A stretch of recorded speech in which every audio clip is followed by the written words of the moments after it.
If you wait a minute, I'll close the window. We have a high school for girls next door. The mic crop first, hang on.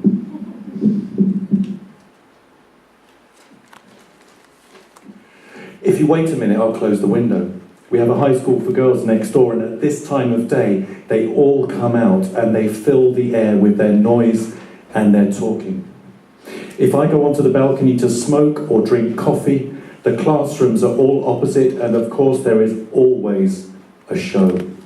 They're always waving and whistling, saying, "Hi, what's your name? Do you have Wi-Fi? Open the Wi-Fi to us. Give me your number." So here we are. First, I'd like to thank Kat and Stephen and everyone for organising this event. I know that such an activity can feel disappointing, especially for the organisers. It's not an easy world that we live in, and these are not easy times. So you're doing all this work and supporting writers for the love of literature and writing and freedom of expression. But sometimes this offer, this support, goes unheard. Or that may be how it seems. But actually, it does reach the ears of those writers around the world who are facing a critical time. And even if this offer doesn't affect their legal situation, it can have a huge effect on their mood. I mean, in my case, for example, when I was in prison, when my family came to visit with messages like this from outside, and they told me, "Well, this person has written about you," or "We have received a letter from that person," this news affects your mood very well. Because in prison, you're not allowed to be in touch with anything, and sometimes you feel that you've been forgotten. So to receive news that someone has remembered you, this helps very much. And then, after you get out to find such love and solidarity, it really helps you to recover from the traumas that you've experienced. When I was in jail, in my cell, there were British prisoners, Americans, people from Latin America, and everybody envies the British prisoners, because the British have a special magazine for British prisoners who are held in prisons outside of the UK.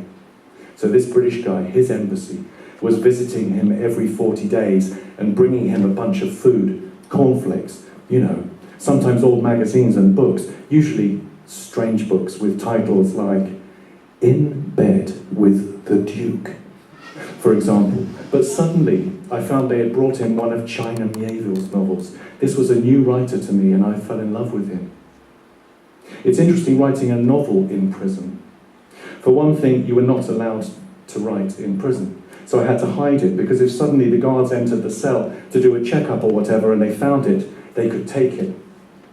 And it was also strange because I was writing with pen and paper, and I hadn't done that since I was about 12 years old. And of course, in prison you don't have an office or a table, you just have a mattress on the floor, so you're writing with your body in a physical position that is very hard to keep up. It becomes very painful. Since I got out and started to write the novel on the computer, I'm now facing some very interesting questions. The sentences are too short. They look good, but when I start rewriting on the computer, suddenly these sentences expand, and I'm starting to ask myself, when I wrote it in prison, did I make this sentence short because there was some literary motivation behind it? Or was it just because of the pain in my body and my hand that I was writing sentences like that? Before I went to prison, most of my work was related to journalism, but since I got out of prison, and because we are waiting for another decision from the court tomorrow, the lawyer advised me to keep a low profile because they're watching us.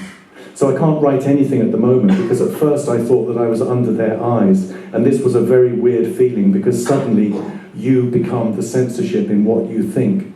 I mean, I would start to write an article about something, for example, and as I was writing it, I would think, what if the judge saw this article? Might it affect our appeal? And I would find that I couldn't continue. Yasmin and I wanted to get married in March. Actually, we'd planned to get married in May or June, but we're waiting for this second decision in the court, and we don't know what will happen. Now, sudden family issues have come up, and we've had to postpone the wedding date, but I hope we can make it by the end of April. We were afraid that if I had to go back to prison, that this time Yasmin would not be able to visit me, because according to the prison regulations, Only family and immediate relatives are allowed to visit, and even then, it's all dependent upon each police officer's mood. When I was in prison before, in the first couple of months, they allowed me to send and to receive letters, but after that I wasn't allowed to write or to receive letters at all. I had to do this huge negotiation with the officer to just be able to send letters to Yasmin and to receive letters from her. So this was the only person that I could write to. Also, they would read them, and sometimes, for example, if Yasmin asked me about details in the case and I answered it, they would read it and say, "No, you're only allowed to write stuff about love," or something like that. You're not allowed to mention anything related to politics or to your legal case. So the letters were censored, and some letters they refused to send. The officer would read it and say, "No, you're not allowed to write that."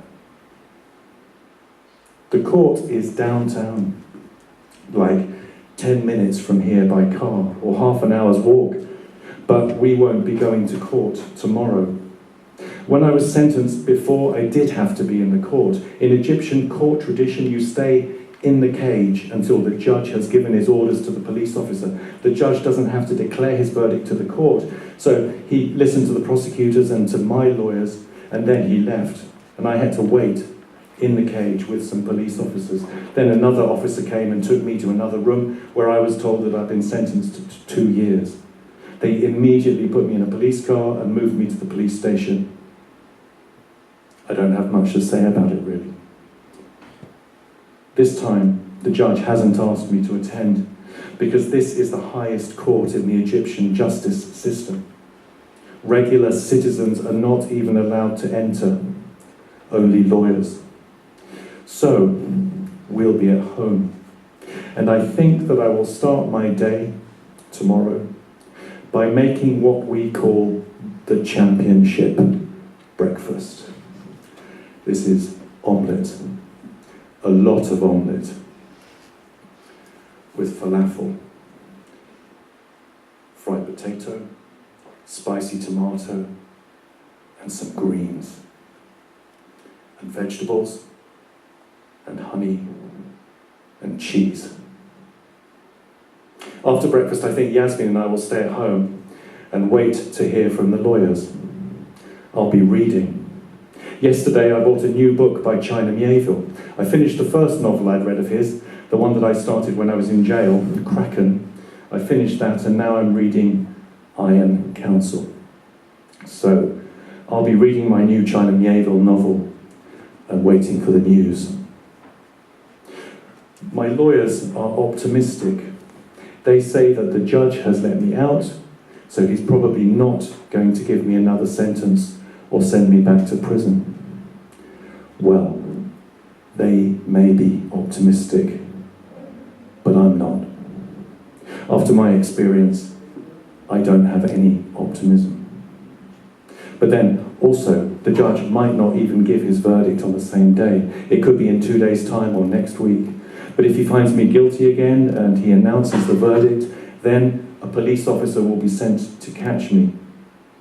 Either that, or you yourself have to go to the police station. If it's good news, of course, we are going to celebrate. But if it's bad news, we are also going to celebrate.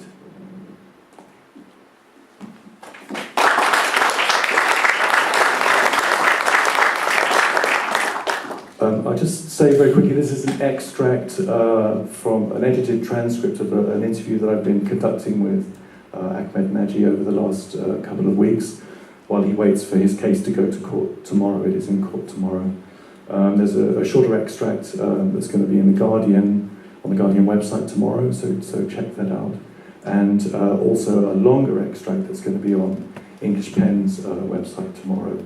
But please join me in, again, expressing solidarity the only way we can, and wishing Ahmed the best of luck for the case tomorrow. Thanks very much.